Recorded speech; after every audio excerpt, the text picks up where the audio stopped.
Segala sesuatu yang terjadi di atas muka bumi ini, baik itu berupa kesenangan ataupun kesulitan-kesulitan serta kesedihan, kita yakini bahwa semua itu adalah ujian dari Allah Subhanahu wa ta'ala. Bahkan ketika kesenangan dan kemewahan diberikan oleh Allah Subhanahu wa ta'ala, bisa saja menjadi bala dalam kehidupan kita. Ketika kita dikaruniai kekuatan kesehatan, tapi kita gunakan untuk berbuat maksiat kepada Allah, maka itu akan menjadi bala di hadapan Allah Subhanahu wa ta'ala. Ketika kita diberikan kekayaan tapi kita enggan untuk menyisihkan sebagian harta kita di jalan Allah, maka itu pun akan menjadi bala.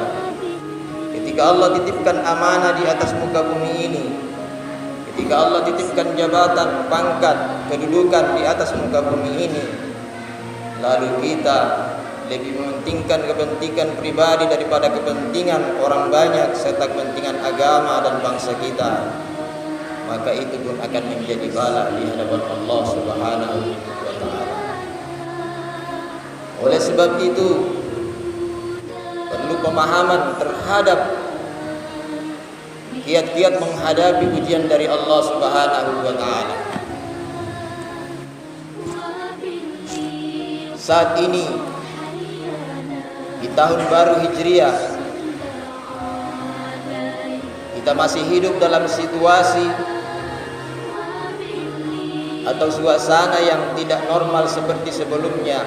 Kurang lebih 2,5 tahun kita sudah menjalani hidup di situasi pandemi yang masih menghantui kehidupan kita.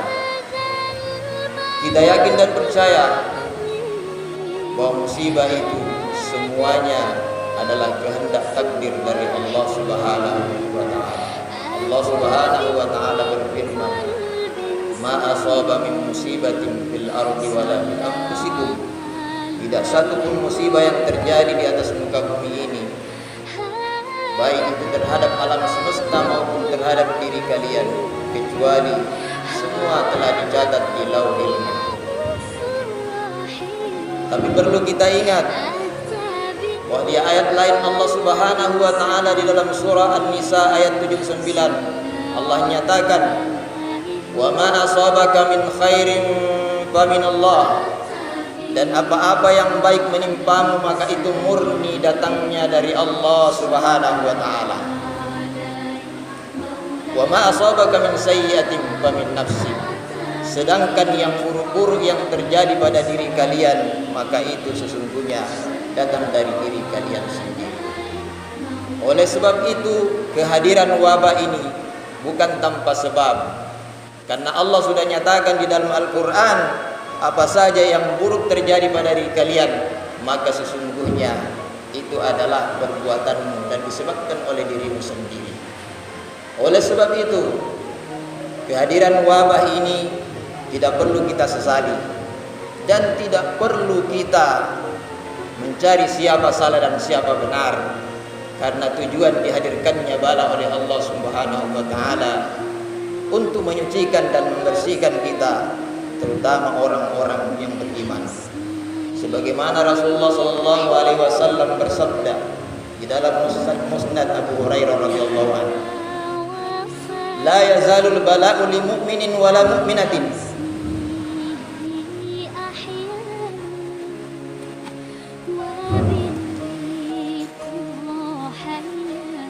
Tidak henti-hentinya bala ditimpakan oleh Allah pada orang mukmin, laki-laki maupun perempuan,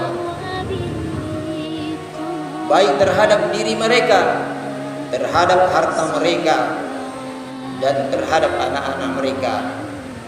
Supaya kenapa?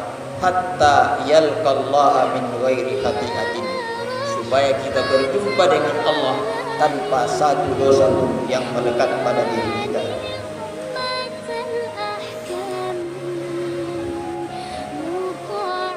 Para ulama salihin, ulama Salaf kita menyatakan, laula masaibat dunia, kalau bukan karena musibah di dunia ini, lawaradna al-akhirata minal mafalis, maka kita semua akan kembali kepada Allah dalam keadaan rugi serugi-ruginya.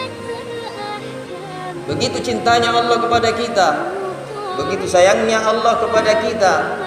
Oleh Aisyah radhiyallahu anha menyatakan sebuah sabda baginda Nabi Muhammad sallallahu alaihi wasallam, "Ma min musibatin tusibul mu'mina." Tidak ada satu musibah yang menimpa seorang mukmin illa kaffarallahu khati'atu, kecuali Allah akan ampuni dosanya hatta syaukati tushaku, hingga walaupun itu hanya duri kecil sekalipun. Ma'asyiral muslimin jamaah Jumat yang dirahmati Allah Subhanahu wa taala. Pada kesempatan Jumat kali ini, seyogianya dan sepatutnya sejak awal datangnya wabah ini kita sudah mulai bermuhasabah.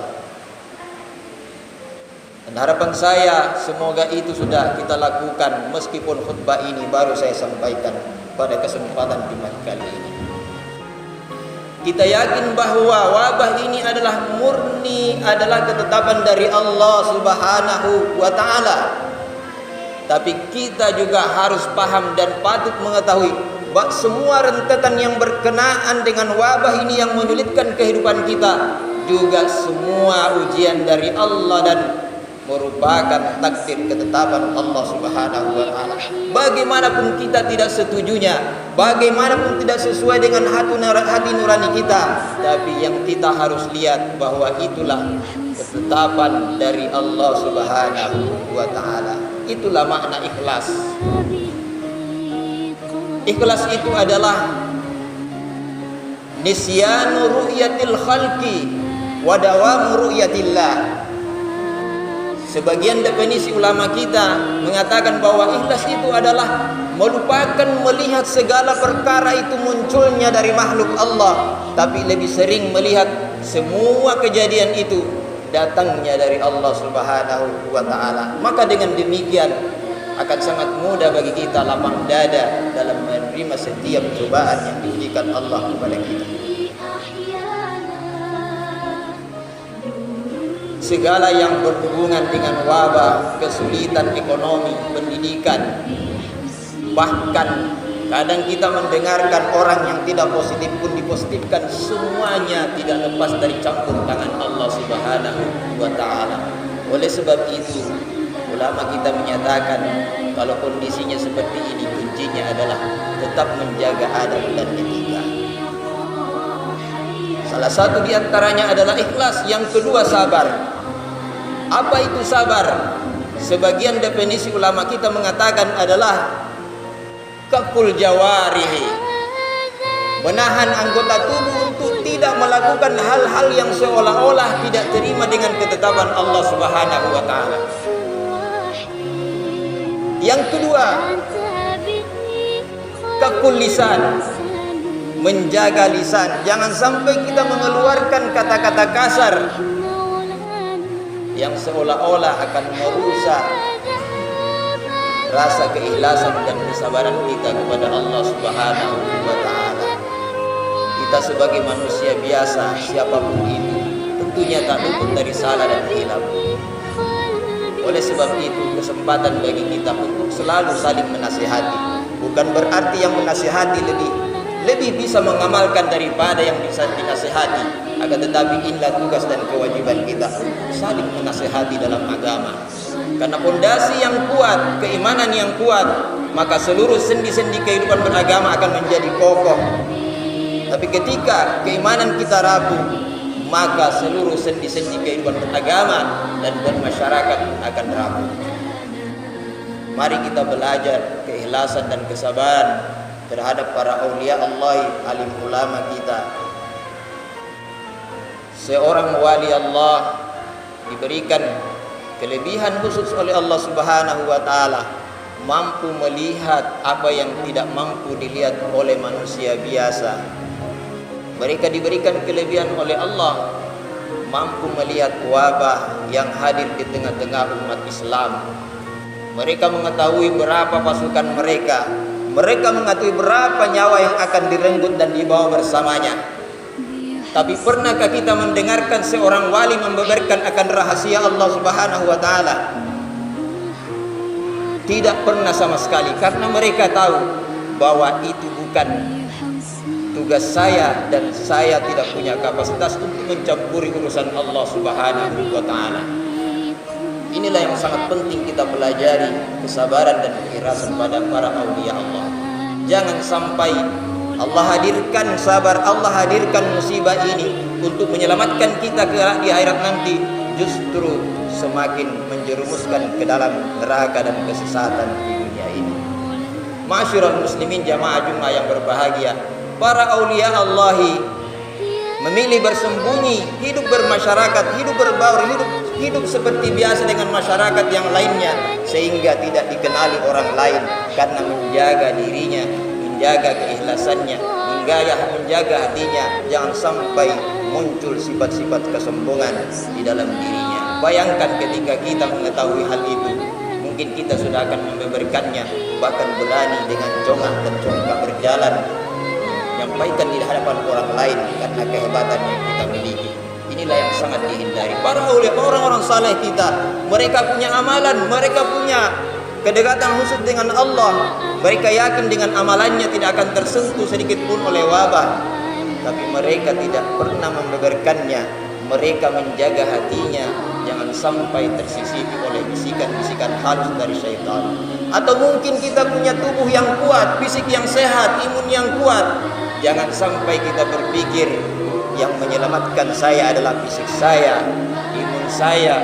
Tapi ingatlah Allah masih menitipkan rahmatnya kepada kita.